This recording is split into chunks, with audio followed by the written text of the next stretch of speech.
All right, so this is going to be part two of what I do when I'm doing up my whitetail deer. We've just finished skinning it, and I did the video on that, and you can have a look at that sometime.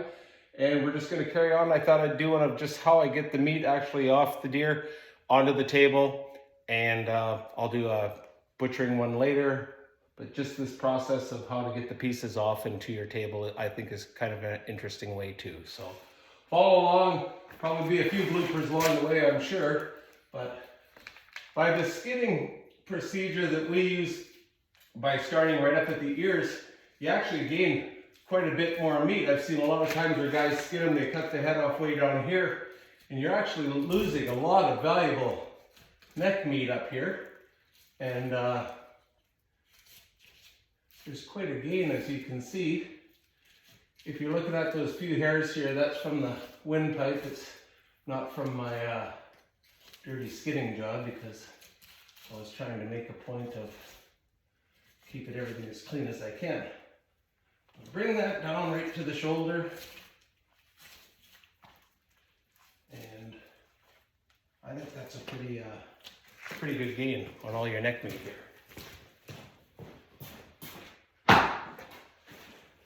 If I didn't have to run half a mile, it'd probably be a little quicker, eh? Once again, I don't do these to show anything about speed. I'm just trying to show the procedure. You guys can take it for what it's worth and get faster as you go. So a small buck like this, 4-corn buck, I don't know, from the time I start the skinning to getting the meat off, cut and wrap, we're usually about, my wife does the wrapping for me, and we're usually about 2.5 hours from start to finish, which I don't think is too bad. But I'm sure there's guys that are 100 times faster with a knife than I am, but that's just getting it done.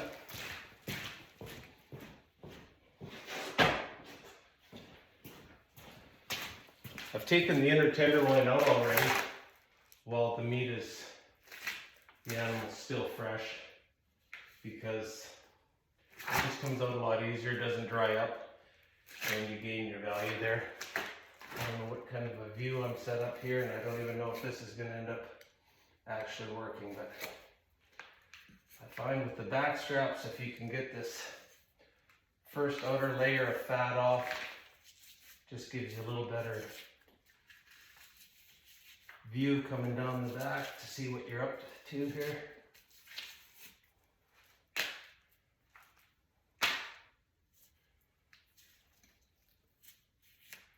Do it without cutting myself.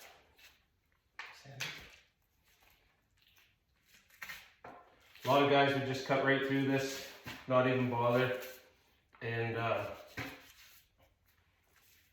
separate the fat after when it's on the table, but I don't know, I just find this kind of a neat way to do it. Once again, be 1,000 people with ideas on how they've done it better, but I'm a show me, don't tell me kind of guy. Right down that backbone, feel that knife going down. Get in up here.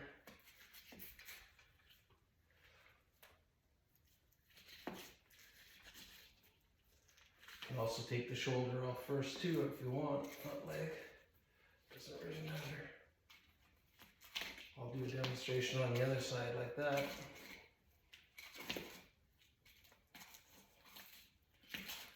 And with that fat off, it just gives you a nice view going down the back here, just so you can see. I was just checking to see if I actually had was recording there. Another blooper. Good thing I've got an awesome editing team to take all the garbage out. These guys aren't too bored.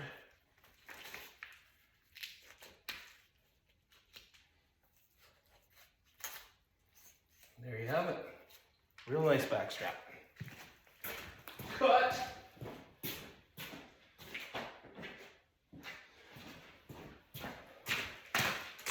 So on this side, oh, there's a hair. That's one. This side will separate the shoulder first, just to show what a 270 short mag does for damage.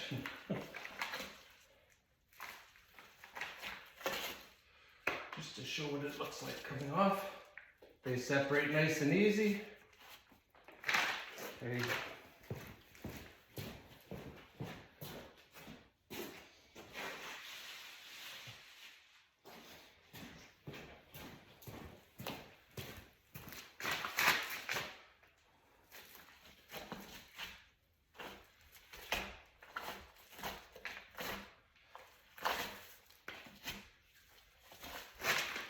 Very easy cuts to get that off.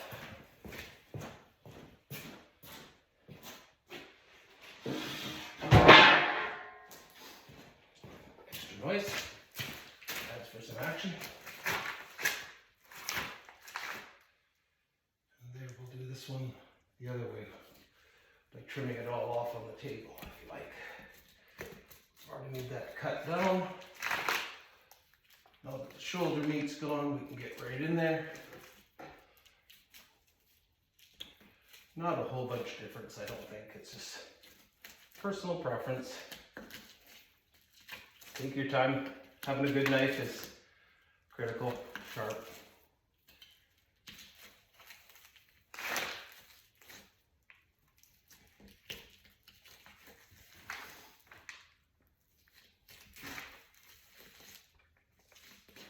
Nice when the meat's nice and cool like that, it cuts nice. There you have it.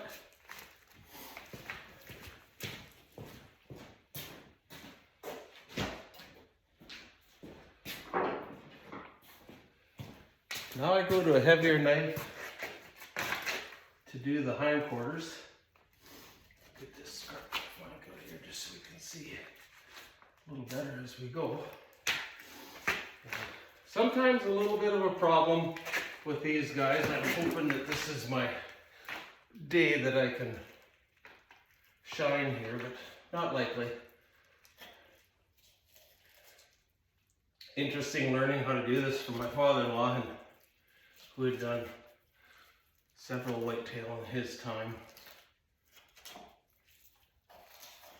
He always had one little small bone down here that comes out. Always seemed to give him the business.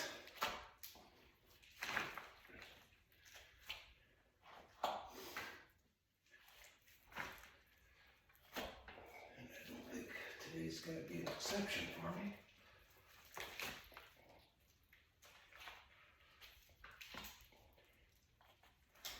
So when you're working that ball right out of the socket there, you have to have a little heavier knife. Otherwise you can end up damaging the blade of your knife.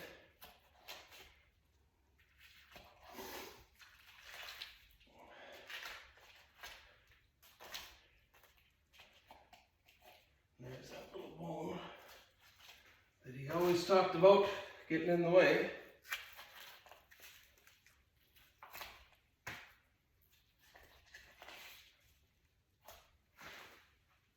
And there's your hind. Just like that. Pretty slow getting up, eh, old man?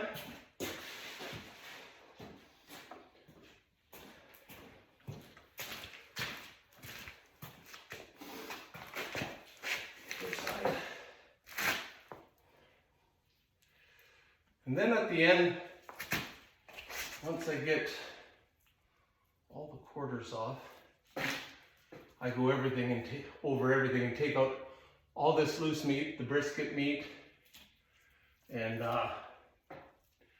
clean it up really well. And there's quite a value in that.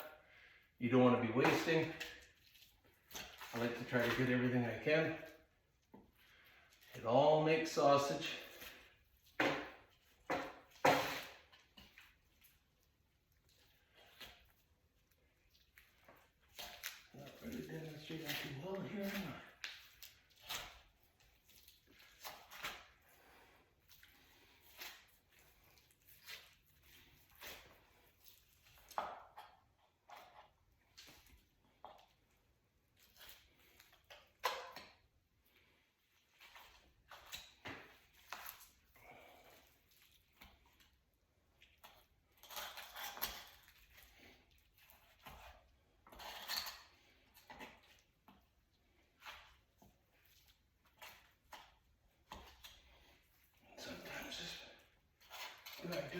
want to let go away.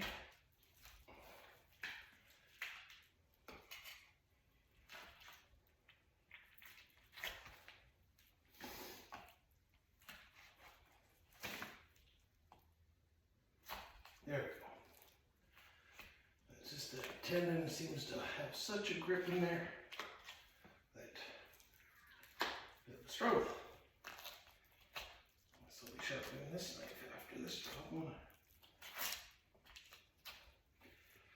And then of course the little bone that was waiting to hear what the purpose of that was.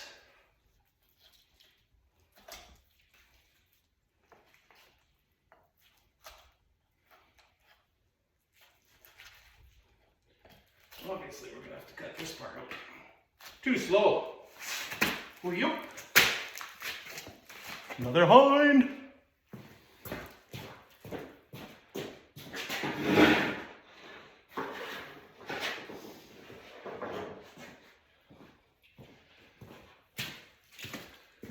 So there you have it. We'll just go over this after, trim it up, take 5-10 minutes, clean up all this other loose meat that's on here, and add it to the grind. Hope you enjoyed this. Westside Bait and Tackle, we live it.